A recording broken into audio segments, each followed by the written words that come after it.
glad to be here. Thank you. Thank you. And thank you for all your patience on making this happen, even though there's some glitch on my side here. It is not the end of the world. The important thing is that we have fun and that we learn from our situation today. But tell us how you got involved in writing. I'm really curious how that came to be. Well, it was a long path. And Angela, I know that anything that we start starts piles, right? You get a little interest, you make a little pile here. You get another interest, you make a little pile here. And so it was out of many piles that my writing began. The first thing that prompted me was that I used to have a radio program or a little radio commentary on National Public Radio when I lived back east. And it was about the work that I was doing at that time was creating women leaders or helping women to step up to leadership positions. I went around the world training women for an organization, and from that did radio broadcasts that I finally put into a book called A Passion for Politics. And that was a compilation of all of the commentaries that got the most responses from the listeners of that program. And that was the first book that I ever produced over 20 years ago now. I gave a speech about that, not so dissimilar to what we're doing today, where I encourage others, and I do encourage everybody who's listening today to think about what they might do about creating a product. At the end of the speech, I said, go and do it. Whatever you have buried in the back of your closet, whatever you shoved under the bed, get it out and do it. And a woman came up to me, somebody that I'd known a long time, said, I want to do this, but I want your help to do it. So the second book came about called Women Seen and Heard. And Women Seen and Heard was about the lessons, again, that we use on helping women to use their voice, to be more prominent in their community and to help to make the changes in this world that are so sorely needed. So that's the way that I began this writing process. I'm just muting this phone because I don't want it to interrupt us.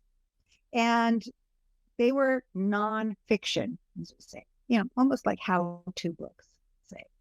And it wasn't until much later that I started to write fiction. And that's a whole different story, but that's the very beginning of it.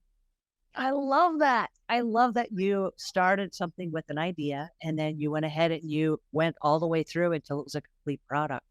I'm curious, do you have ever like a system or a formula, or do you have to be in a certain place in your house to sit and write for the creativity to flow, or can you just be creative wherever you go? Well, it's changed over the years. So as I mentioned, it's been over 20 years since I wrote that first book. And I'm sure I was on the train with a yellow pad, I was on the bus, I was wherever, and just catching it as catch can. The second book was a lot more methodical, as they say. There was a very strict process. The person that I was co-writing with was much more strict in her life than I ever was. And so we had certain times that we would get together, check how the chapters were developing, doing the edits, all of that. So the two books were very different in the type of construction that happened. And now as I write fiction, it's different again. We evolve, we learn, and we create different habits at different times. So in the early days when you were writing on yellow legal pads, and I know I was too, I was writing on, and still am for a couple of things, but the spiral binders. Mm-hmm. And then I would have stacks and stacks and stacks of them. How did you sift through the written ideas to make that a finished product? Well, I got help. I got help. I literally took one of those file boxes, with the lids on them that they sell at some office store. And I threw all of the things in there that I had written. And I had heard somebody else speak and seen books from a person who called herself a book organizer. And I made an appointment with her. I took my box in, said, can you look at this and see if we've got a book in it? And I walked away, and she did. She saw a book in there. Our second meeting, she says, here's what I found. We could organize this material this way. We could leave this for another book another time. We could insert some visuals, namely pictures, graphics in it, in between all this narrative text, all the writing, and I could see it as a good book. So I got help. And I'm so glad I got help to move me from just the ideas and the notes to an actual concept of how the book would be laid out. I love that you brought that up because there are a lot of people that think they have to do all the steps themselves. And what I just heard you say is that you recognized that you'd taken it as far as you could go, and that in order to finish that project, you needed someone else to step in and see it from a different angle or a different set of eyes. Is that what I'm hearing? You heard it exactly right. And it wasn't just that pair of eyes, because as we went further, she brought in, well, we made arrangements. So I wrote up a little, very simple little contract. Over this period of time, we're going to do these tasks. It's going to cost this amount of money, which will be paid, in installments. And in came a cover design person to help us. In came an editor to help us. In came other people that could assist in the process. So we created a little team and a schedule and began to have this book produced well beyond any knowledge I had in my head. And that's how it worked for me. But what I just heard you say, and I love this, and I think it really merits repeating, is that you had a contract and you had an expectation so that everybody that was playing, whether it was the cover designer, whether it was the editor, whether it was the people that were involved in the book at any phase, everybody knew what the finished product would look like, and they knew what the expectation was, and they knew what they were supposed to do in their own individual roles, and they knew how they were going to get paid. Yes. I love that. It's kind of like when we redid our house. We have a tiny little old cottage, and it was built over 70 years ago. And at one point after we bought it, we knocked out every interior wall to redo it. And so we had a project supervisor. So that's just like that lady I talked to first. And then we had these subcontractors for the plumbing, and subcontractors, for the interior, and subcontractors for the roof. And all of those subcontractors took their marching orders from the supervisor. So after having an idea and notes for a book, I found somebody who could supervise the process, that had the experience and the contacts for all of these other subcontractors to make it a good book. I love that. And what I just heard you say, and this is really important, is that you didn't have to know all of the contacts and all of the people in order to make the finished product. You just had to find the person that they had the contacts that then could jump in and help you finish the project. Now, I love that for this reason. There are a lot of us that think, well, I don't know all the people, therefore I'm not qualified or I'm not capable of finishing the projects that I start, right? Sometimes we get a whole bunch on our plate and we're like, I think I can do this. Then we discover we don't have the contacts and we don't have the know-how, and it trips us up, and then we never finish the projects that we start, which creates the clutter, and then it just becomes overwhelming to us, and then we become paralyzed. Mm-hmm. And it's defeating that paralyzing factor. Kind of defeat you, feel like I was an idiot to think that I could ever do this. I'm not any kind of an author. I can't publish anything. Who do I think I'm kidding? All I've got is a story that I like to tell. Well, then we start beating each other, ourselves up, and then we're way down the drain by that point. So I'm curious, is there ever a time when you decided that you were going to go from your written pages of your spiral binders or your notepad to go over to a computer and kind of like make the leap over into technology? Oh, definitely. Definitely. The second book that I showed you there, we actually shared documents back and forth. I don't know if it was Google Docs or what it was at that time. And but we were definitely working online, my co-author and I, on that second book. And we even brought in a third party who might do some design work. In other words, how it was going to look on the page, the margins, the typeface, the space, seeing that all of these details. And so it would obviously, we were well beyond a yellow pad at that point. And we were into the tech world, which was another thing. Here's another say hurdle or opportunity. You have to learn new skills frequently. And so you pick and choose and decide, well, what do I have to learn in order to do this differently than what I was doing a decade ago? Can we talk about that for a second? Because there are a lot of people that have a certain set of skills, which is like the writing on the legal pad. And then it's really scary and frightening. Like I'm going to have to learn the whole computer thing, and I'm going to have to learn a bunch of skills and maybe even typing that I didn't know before. How do you bridge that gap? Mm-hmm. Well, first you want to do kind of a self-assessment to say, what skills do I have that I can use on this? What resources are available for me to add to those skills? And if it's way too scary to think about adding to your own skills, then who is around me, who's available to assist, who has those skills already? In my case, I spent a fair amount of time in adult education classes because they were geared to people with my background and experience, but teaching up-to-date skills, especially where computers were involved, and writing, using a computer to do your writing was engaged. So that was my go-to spot. It was finding how could I, if not learn the skill that they were teaching, because sometimes I had to take the class twice. Quite honestly, I'll tell you, at least I learned the vocabulary. I learned what I was looking for, what app it was, what functions I needed somebody to help me with. It's like going to an Italian restaurant before you go to Italy. You get acquainted with the territory a little bit. You should be so lucky, right? So I used adult education on several counts. One was for the content and background of some of my books, where I took some classes for background, and then was on the technical production skills that I at least needed to know about to get things done. I know that for me, and I'm also a writer, but for me, in order to get from not knowing how to write, I also realized that I needed to learn to type.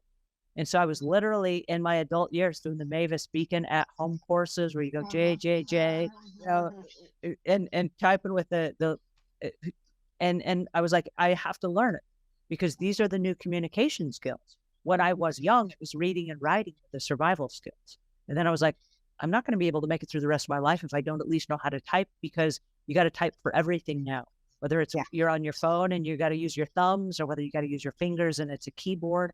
But those are skills that are not going away, and they are transferable skills. But I was like, I'm going to have to learn these as an adult, Well, if I could say this on your program, Angela, I would say, just put on your big girl panties and do it. Well, and that's the realization that I came to, because right now with the advent of YouTube, I can watch a how-to tutorial on YouTube. And my thought process is I cannot unlearn something once I've learned it.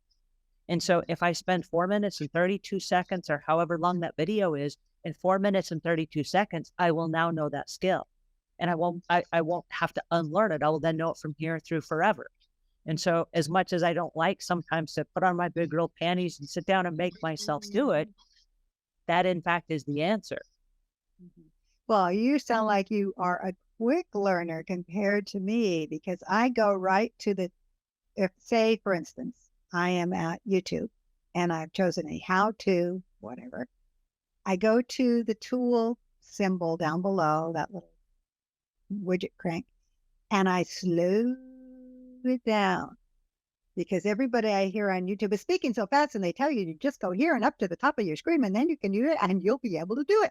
I'm going, so right away, first I hit the toolbar and I can slow down the speed of the speaker. And then secondly, I hit the toolbar again and I can give it closed caption. So nice. Even if they're slow and I can't quite get what they're saying, I can see it. So I have to look at and work with all of my learning tools in order to see it. And sometimes it takes 2 or 3 times to go back to the darn thing and see, what did I miss? Why isn't it working for me? So I do use YouTube and many other online devices, but I am realistic that I have to get them accommodated to the way that I learn, and I can find that information. I don't get it the first time and I don't get it at full speed, but by golly, I can get it. I think that's important to mention, because there are a lot of people that will beat themselves up saying, well, I watched the video and I'm not able to replicate what I saw. And sometimes the person that is teaching is not teaching to an elementary audience, but somebody that assumes you know certain things. And so I might have to go back even a few steps earlier and either find a different tutorial or find, I know sometimes I will ask a question and I don't get the exact answer. Like I remember when I started my YouTube channel and I had filmed something, but while I filmed it, I was walking. So the picture was kind of going like this. And I was like, that's a shaky camera. So I was trying to figure out, after I've already filmed this, how do I fix the shaky camera? Right. And I kept doing searches trying to find how to fix the shaky camera, and I wasn't finding what I was looking for. And the term is actually called warped image stabilization. But I didn't know that because I've never been to film school, right? Right. But what happened is I kept getting closer and closer and closer, and I'd watch a video. I'm like, no, that's not it. I'd watch another video. No, that's not it. Till someone said how to fix a warped image stabilization. I stumbled on it somehow. And so I want to bring up the fact that sometimes we are in the middle of looking for an answer, and it might not be exactly what we think it is, but keep looking because the answer is out there. My philosophy is that we're not the first person that has ever had this question. There's somebody that came before us that has asked this question, and there's somebody that has come before us that has already solved that question. Yeah. Right? Well, I'm going to mention this for Donna. Do we have Donna Richardson with us? Donna is here. Hi, Donna. It's good to see you. And thanks for joining us today. And I see her hands up. These are also invaluable. The Dummies books is now. This one happens to be writing for young adults, which is what my fiction is about.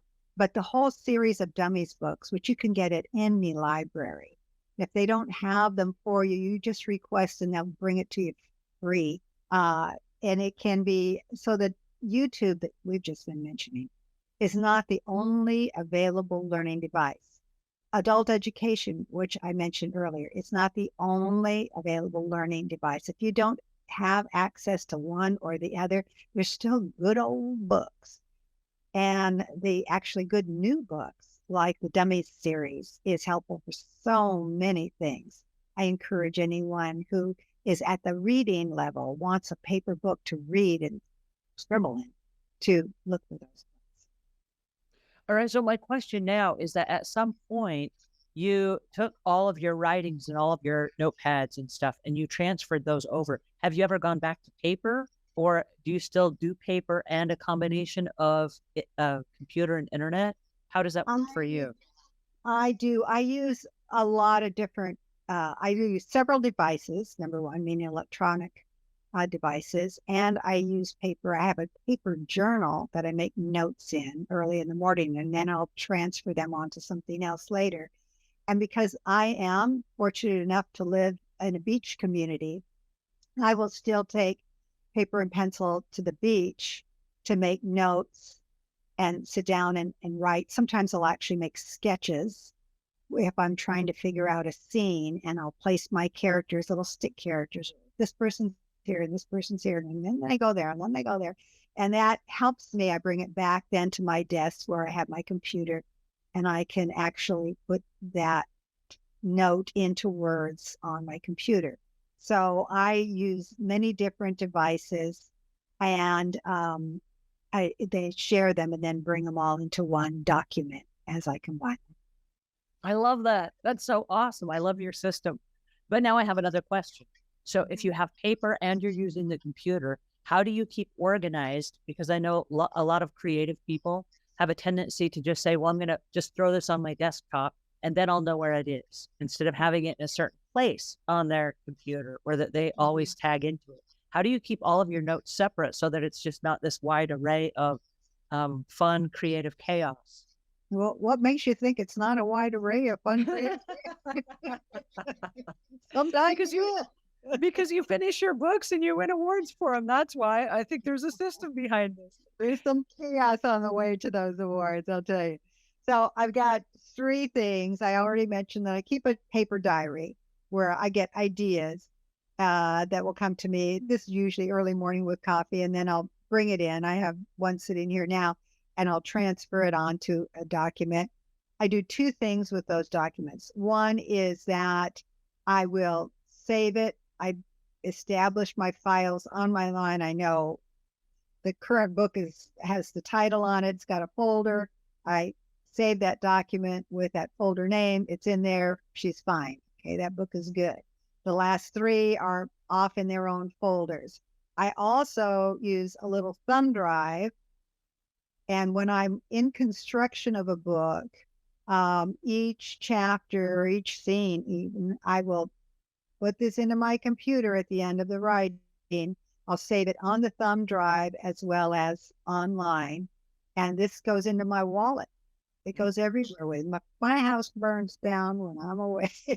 This is my book, and it's growing with me. So it stays with me.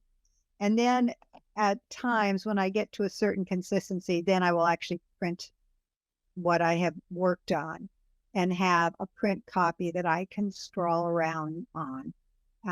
So I don't use just one direction or one method. There are some very fancy, I call them very fancy, applications for authors. Scrivener is one of them that many people use. And it allows you to keep your text here in one section of it, and then little notes or references on what, as if you had Post-it notes. So there's all that sort of thing. I have used those before, but I don't use them very consistently. I know a lot of authors who do use that, but I kind of paste it all together and make sure that I keep copies where I can find them, both online in the files that I've designated for that work that I'm doing, in my wallet on my backup here, even though I have a regular backup, but this, I feel more confident with this, carrying it around. And then at some point I print it, and I have an outline page that shows what's going to happen in each scene. Oh, wow. Just little notes. So it's a reference for me. So there are a lot of, it's not just one thing, it's many different things. And this depends on who you are. Just like we talked about the learning, it depends on who you are, where you are, what you need. The approach to writing and saving and sorting your documents depends on who you are and what capacities you have online and what serves your mind, your creative mind the best. Well, and I think that's some of the challenge that a lot of creatives have is either there's no system in place, or they haven't honed the system down, or it might be the wrong system for their particular learning style or their production style. I know for me, I got, even in my YouTube channel, I was always a checklist kind of person. And that comes back from my house cleaning days, where we used a house cleaning checklist at every house that we cleaned. And so when I started production, what made sense to me is that I had a checklist that I could print off. And at the time, Evernote just came out. I was like, oh, this is so awesome. So I made these checklists of a production schedule, and then I printed them out. And as I outsourced it, I would literally take the pages over to the next person and say, do your stuff and then check it off and give me the pages back. And it wasn't until probably maybe like 5 years ago where I discovered Google Keep, and that it's an electronic checklist, and that I could assign someone the checklist by just adding their email to the bottom of the checklist. And so that was all electronic, and I could like forward it to someone and they could do their 5 things, then forward it to the next person by adding the email. And I was like, whoa, my world just changed. In that same Keep file, I could add like hyperlinks. And so if there was something else, like here's another file that I'm linking to, I could add it right into the checklist, which we could not do on paper. And so all of a sudden it was like my world opened up. I was like, oh, this is so much better. And I've been on the quest ever since then. What is the best, quickest, fast system to take my creative ideas and turn them into a production? And so I love the things that you're saying. I'm curious, did you use Microsoft Word or Google Docs for your final edits? Microsoft Word. Okay. And I said that for my final edits. However, the way I have learned to publish books, and the publisher that I use, which is a hybrid publisher, the standard is that you go through 5 edits. Okay. 5 edits before your book is ready for publication, from the rough draft to the final copy. So my work is almost always a Word doc that I'm using. DocX. But when it gets into the publisher's hands, they're using all kinds of things. So that's kind of the difference. I just wondered because there are some common ways that people can document their notes, and both of those are very good.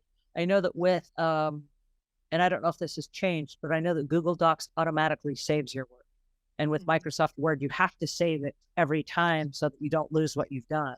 I've done that where I've bounced out of the program and came back and I just lost the last 7 paragraphs or something. It's like, oh, they were good. you know? So are you in a situation where you're now creative on demand? Or do you have to have like 3 cups of coffee in the morning? You got to be sitting in your favorite chair. The sunlight has to be coming in a certain window. I know that there are writers that cannot write unless they're sitting at their favorite chair at Starbucks or whatever the routine for them is. Mhm. No, it's not that strict for me at all. Okay. I don't have regular writing hours for my creative writing. I don't have a specific spot I need to be, but I'm usually in the spot where you see me right now, which is a little tiny office at my home. I don't have particular hours, but these daytime hours are best for me because I'm thinking most clearly. So I'm not strict about it, but I do have things that I know kind of work for me, and they're different each day. Are there any things that you do to set up your workflow so that it's more productive, so that when you get to this office that you're sitting in now, that you arrive and you're like, oh yes, I was working on this when I left, and now that I came back, that just tripped my memory, and now I'm back again. I leave myself notes before I leave at the end of a work session, and frequently those will be on my telephone, just on the calendar section of my telephone. I say, when you get back, chapter 4B, make sure to introduce Joe to Mac, you Mm. know, and insert the question of, the dog with rabies. So it's a little note like that. I go, oh yeah, that's what I was working. Okay, here comes Joe. Here comes the dog with rabies. So I don't have to remember overnight. And sometimes I might remember because when I leave the writing, I'm already thinking about the next thing. So just make that little note. And if in case some big things happen between that and the next 12 hours before I sit down again, my note is there and I just start going again. And now what happens to the note once you've introduced Joe to Mac? It's erased. It's erased. And at the end of that work session, I'll enter a new note. Next time you sit down, this is the next thing that's going to happen. And I have, as I say, um, there's a term called a beat sheet, BEAT. So I have the whole beat sheet. I know how it's going to start and how it's going to end, the book. And I'm keeping track as I go, but the little notes are the particulars of that particular beat, that particular section that I'm writing. What's going to happen next. Now that sounds really organized. And I know there are a lot of writers that are super creative and their mind is kind of all over the place and they're not following a beat sheet. Would you recommend that to somebody who's trying to streamline their ideas into an organized fashion so they can get from point A to point B? Because obviously you know a system that's worked for you because you've produced content after content and you finished it. Where a lot of people are still hung up on the first book that they're going to write. They're 15 years into the process and there's no beat sheet. Yeah. Yeah. Once again, and now I'm switching to just talk about my fiction, my last 3 books, is that this came slowly to me. The first book I wrote, the first novel, is called Twisted Cross, and it's full of adventure and whatnot. And I had no stinking beat sheet on it, right? It was just all in my imagination. And I sat down, let it roll. Go to bed and then get up and let it roll. I didn't even know where it was going. It just kept going. And so that is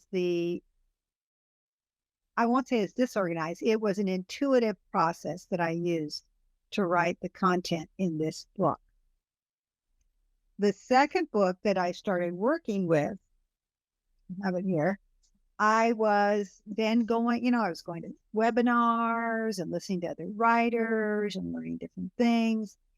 And that's where I learned about outlining or using what is called a beat sheet in order to imagine, to have an idea of your book in place. So the second book that came up called Golden Secrets Golden Secrets was much more organized in the way that it came to fruition. I knew where I was going. I knew what had to be accomplished by the time I got 10% in, 20% in, 50% in. And the third book that I produced, Broken Promises, has the same type of production that I worked with on it. So they have changed. I've gotten better with each. I hope I've gotten better with each book, and not only in the way that I organize and move the material forward, but also on then the final product. That, and this is kind of for everybody who's a creative and has these ideas and wants to get them down. Your readers are not quite as creative as you are. Nothing to say bad about readers, but I hadn't really respected my readers when I first started writing. I thought, they'll get it. This is a great idea. They'll get it. I'm going to put this in there and they'll just follow. Not so much. It turns out that readers have a certain expectation when they start a story or a book. And you want to meet that expectation and unfold the story one piece at a time so that they can follow you. It would be like meeting a friend and speaking a foreign language to them. If you just blast them with your idea, it's all over and they can't follow it. So moving your creative ideas into a format that doesn't lessen the creativity, but helps to order them away so that a reader can follow it and appreciate all the detail that you have in there, that's been helpful. Well, I love that. And if I'm hearing you correctly, it's slow the process down so that you can explain it as if you're explaining it for the first time. And I think that's true for me. I know that when I got in the training of house cleaners, one of the things that it was easy for me to say, I've been in the business for 25 years. Here's how to do it, right? Based on 25 years of experience. There are people that were never taught how to clean at home. And so they're showing up for the first time saying, what do I do? Well, of course you know what to do. No, I don't. I've never done this before. And to just back up a step and to say, okay, let's start from the beginning, which is a very good place to start. And we'll just work our way through. And as you work your way through, all of a sudden you realize you've picked up some details along the way that maybe you thought or assumed everybody knew. But then once you explained it, you're like, actually, that's a really big part of it. And everybody should not miss this, right? And that becomes then a regular part of your training. Like, whoa, whoa, whoa, don't miss these steps, right?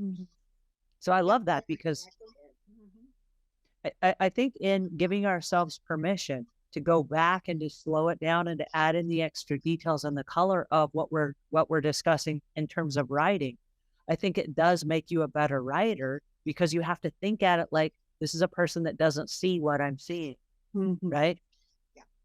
Yeah, and that's what was missing when I first started writing. I just imagined if I just give them a little hint of this, their imagination will fill in the rest. Well, apparently that doesn't happen for most people. Happens for me, but not for most people. They need the whole darn thing. And they need it in a certain order. So, well, but what I also hear you saying though is give yourself permission to get started, because even though you've progressively gotten better at each writing that you've done and you become more streamlined and more systematic and more organized, you gave yourself permission in the beginning to go ahead and, even if it was maybe somewhat clunky, to go ahead and do it. And that required getting some outside help and, saying, hey, do you see a book in here? And them saying, yes, these are the next steps. And, creating a contract and figuring it out as you went. So what advice would you give to people that are afraid to figure it out, afraid they're going to fail and afraid they're going to be judged if they create something that's maybe not award-winning on their first round? First, just like Nike, just do it. Just do it. That's the first thing. Because as I find with my books, they are rewarding to me. It is really fun for me to put the story down for myself, to create something that wasn't there before, whether or not it's all on a yellow legal pad or in the computer somewhere. Somehow I get a lot of satisfaction, not only of the finished product, but in the process, that first chapter, that next scene, conclusion that is exciting to me. So do it for yourself. first. And as you do it, pay attention to the sorts of resources that are starting to kind of pop up around you. That library book or the webinar that pops up online for you, or the group of writers that says we're taking new people, come and share with us. Start to add onto it and open up the process to other opportunities so that you grow in your abilities as you go. Nobody's born a writer, and everybody learns as they go.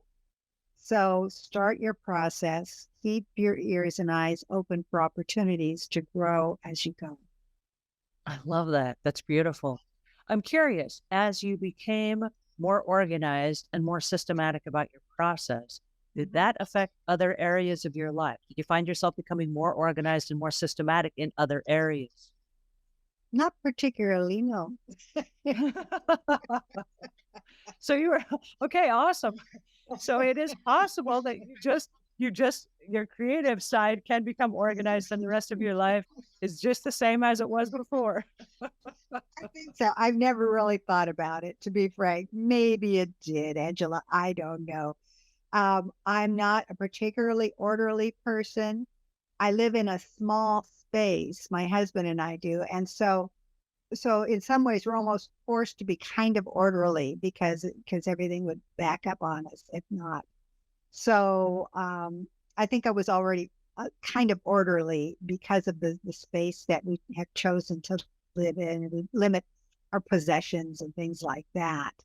But the writing process was a whole different thing for me. And I know I learned a lot of lessons there. Well, and as a writer myself, I find myself setting the stage for success.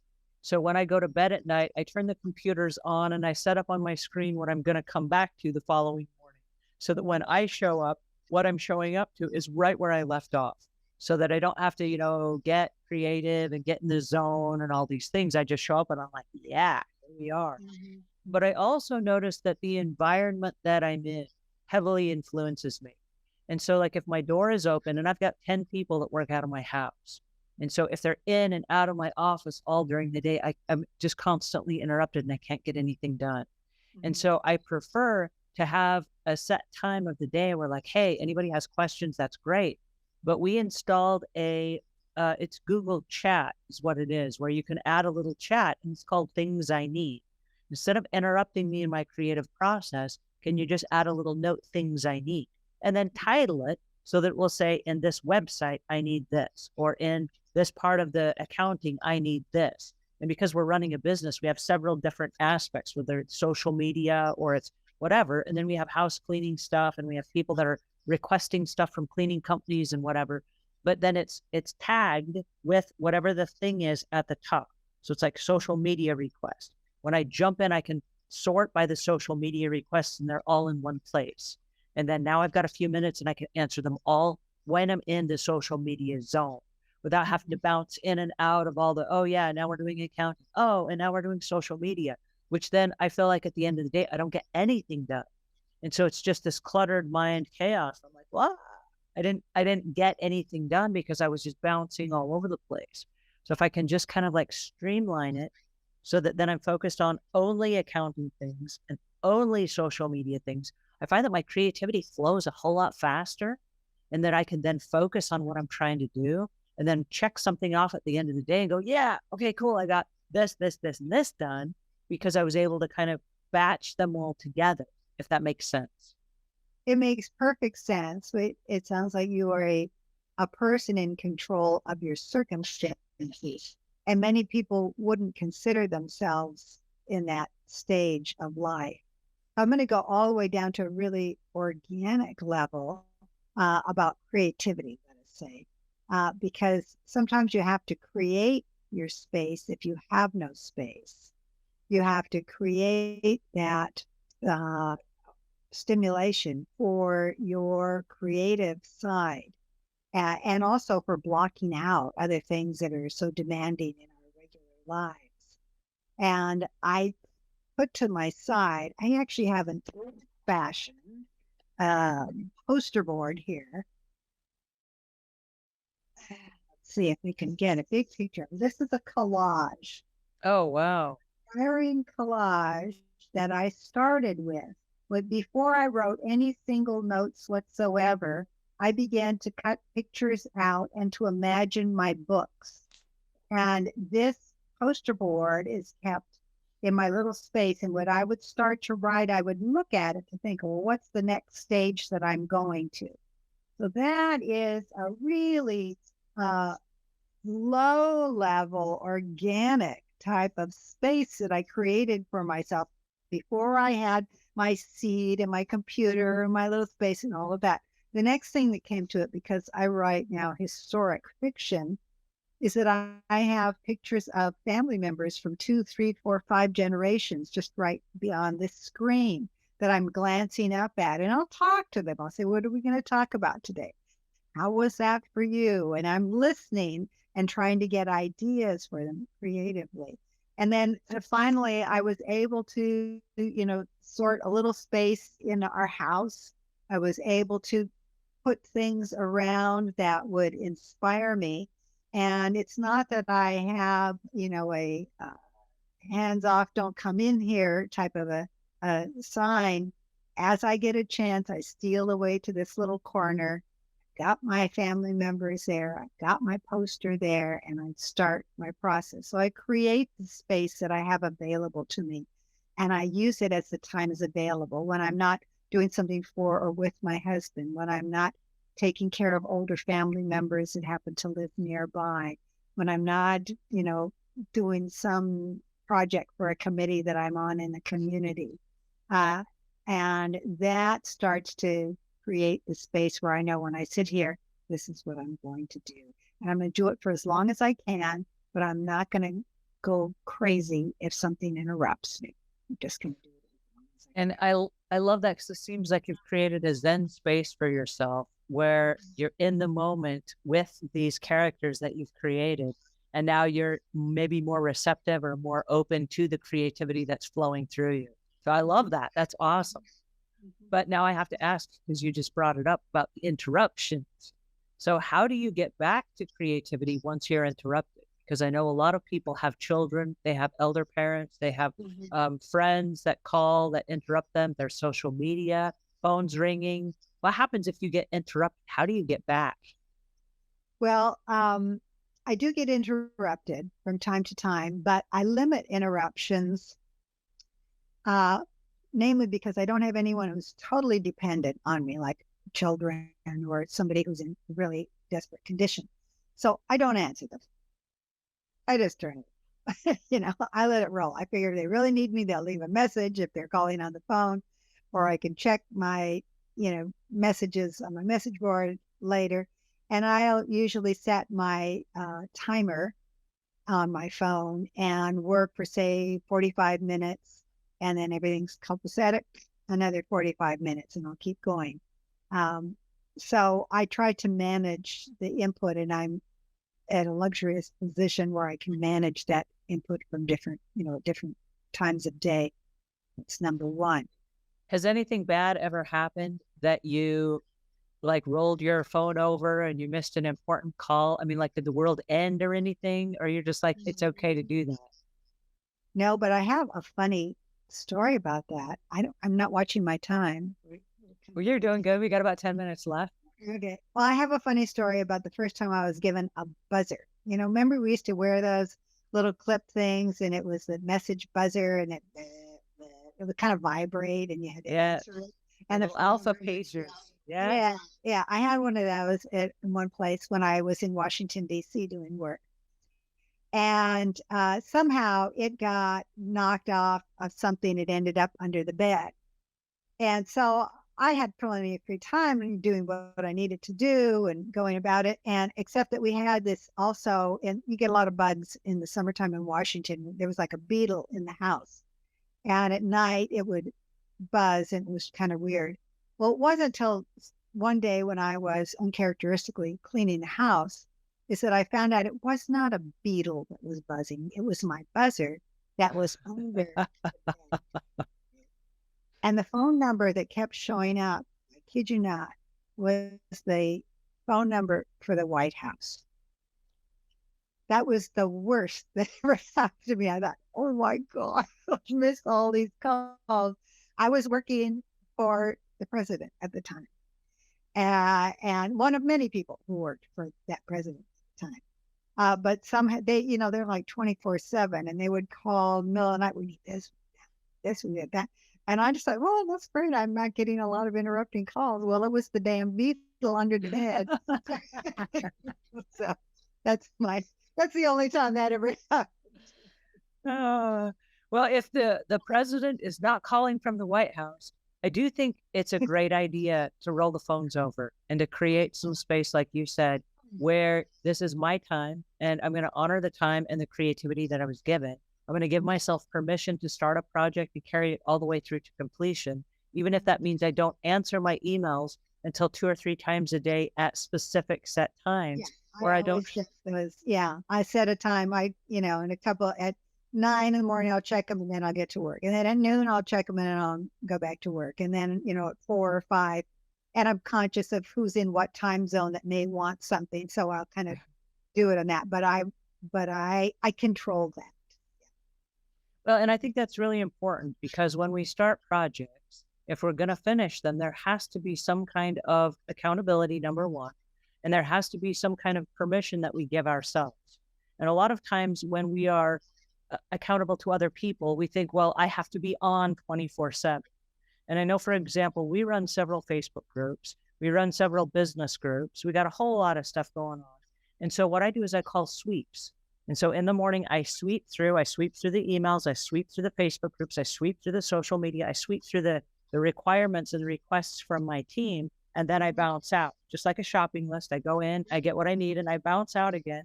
And then there are people on my team that will do a set of sweeps, and they bounce out. And then an hour later, someone else comes through, and they do a set of sweeps. And so the things are getting accounted for throughout the day, but it's not always me. But they will leave things that only I can answer. And so there will be, when I do my sweeps again, it's like, oh, they left all of these things for just Angela. And then I'm like, okay, that's so great, because now when I jump in, I know that I don't have all this other stuff that has piled up, but that I do have help, and that when I do have the time to spend, it's not like I'm just jumping in randomly doing weird stuff and as much of it as needs to be done. But I know, again, I'm just bouncing in. I'm going to do exactly what I was doing here for this set of sweeps. And I'm going to get out again because I do have other things I have to get done. Like right now, I'm on this call with you. And so my phones are rolled over to an answering service because I can't stop right now and answer my phones should they ring, right? But that allows me then to do other things and in a more meaningful way where I can really focus on that thing for a minute and then bounce out again, check the emails, check the phones and all the things, and then bounce back into the next call or the next meeting or whatever it is. I think that works. That works. And I'm going to share one more thing with you, if I may. Absolutely. It has to do with after a project is done. Uh-huh. And when I thought of speaking with you today, Angela, I thought of, well, there's what I do in preparation for a project. We talk about taking classes and this and that. What I'm doing while I'm in a project, which is what we're considering right now, how we make time and make priority to do things. But then there's also when the project's done. And I think many people that I have seen get another clutter buildup when the project's done because they can't quite part with all that stuff that they were using or that became precious to them or that they think they might use again somewhere. So I had a wonderful session with another author at the end of the last book, and I created again, it's physical. You can tell I'm a visual learner. I created out of somebody else's old book a collage within a book that held the lifetime of my trilogy project. And in the pages of this book, then I added the covers of all 3 books that I had. I added the awards that I got. I used this book to contain the clutter that would have been around my desk. And I even put in some of the old inspirational pictures that I couldn't face parting with, but they're tucked into this little narrow piece.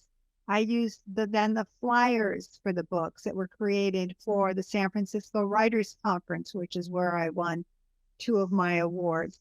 This little book is now where all the clutter, almost in a cartoon fashion, disappeared into here. So this is the clutter from writing 3 books. I love that. And it looks to me like you saved 1 or 2 of the most important images instead of all of them. yes, Is that about right? that's exactly right. I mean, I have the books themselves and they're going in and out for various customers, but the project accumulates a lot of stuff. And if I saved the first draft, second draft, third draft, all the drafts and all the notations and all the edits and all of this, I would be buried in this little room. And so it all goes out, but I have saved then the best parts that tell me this was the process of writing this trilogy. And it's all in this little compact space. So that's my advice on before, during, and after on decluttering when you are a writer and working through a process that helps move you forward and then helps you reflect back on what I have just accomplished. I love that. That is beautiful. And I love how you were very conscientious about it. It's not just you wake up one day and you got a whole room full of cluttered stuff and you're like, but I got the project finished. Because I think by downsizing all of the notes and everything that you did and streamlining it into a book, it then gives you the sense of satisfaction of finishing it. It gives you here's the conglomeration of everything that we did on these projects. And then it allows you then in a freedom sort of way to move forward onto the next project. Exactly. Because my emotions, many people's emotions, you go up and down. You think, well, that was then. I don't think I can do that again. I'm too old now to start another thing. Now I'll sit with this little book and I'll page through. I go, oh yeah, that was cool. Oh, I did this. I can do it again. So it not only contains the process that I already went through, but it reminds me and gives me confidence to move forward. And would you say that every project that you've done has become easier to do because your skills have increased? Every writing project that I have done on this fiction genre has been easier to do because my skills have increased. Yes. And I think that's something to remember. I know my first book was frustrating, but it was exciting because I didn't know what I didn't know. The second book was really scary because then I did know what was involved. Right.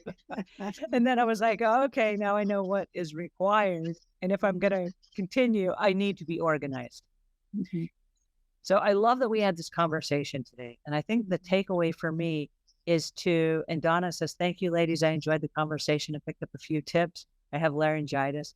Thank you, Donna, so much for joining us. I know this was strange at the last minute to switch gears because we had some technical difficulties and couldn't use our StreamYard. But I think the takeaway for me is to, number one, give yourself permission to create a system. And then to follow the system, even if it's clunky, and even if you don't know the beginning, the body, and the end of that system. Because like you started out with your book, you gave yourself permission, like, I'm going to ask for some help because I don't know what I'm doing. And then you were able to hone that and, create precision as you went. And so now you're in a space where it's all documented and it's a nice, tidy package and you know exactly what you're doing. And you've got your little room of inspiration and your friends on the walls. And I mean, you've now narrowed it down to knowing exactly what you want from the project. Yep. That's it in a nutshell. It's been that way for me. I'm really glad of it. I never planned it this way, but step by step, it has come to this point and it's very satisfying for me. That is awesome. What advice would you give to our listeners that want to maybe either they're a writer or maybe they just want to finish a project that they've started? Well, I think that you may want to find somebody that you can share it with. We often start things and it's all ours. We keep it to ourselves. And it is like a neglected puppy. Okay, it's there and it's cute and it's pretty, so we can go to it. But unless we really share it a little bit, we can't hear ourselves talk about it. We can't hear the response from someone else. So take it outside of yourself at some point and find someone that you can share with. You might even find a stranger that you can share with. It doesn't have to be your mother or your best friend, right? And let it breathe a little bit outside of your head, and it'll help you to move forward. Oh, I love that. All right. Where can our listeners go to find you and your books? My name is right here at the bottom of the square, Anita Perez Ferguson. You can put a .com after that, and you will find my website, which leads you to the books, which leads you to the links and the outlets where they are sold, and also shares a lot of resources that went into the books that can give you more background on them. And I would love to have you visit and sign in there, and you'll get weekly newsletter from me, as well as other sorts of things. Thank you. That is so awesome. Thank you so much. And I'm going to leave links in the replay notes, because this will go then back to the outlets we were originally going to go to. And we'll make sure that there are links in the show notes for that as well. So thank you so much. This was so awesome. I'm so glad that we got to spend some time with you today. And congratulations on your awards, your books, and all of your success. Thank you very much. Bye-bye. All right. You have a great day. Thank you.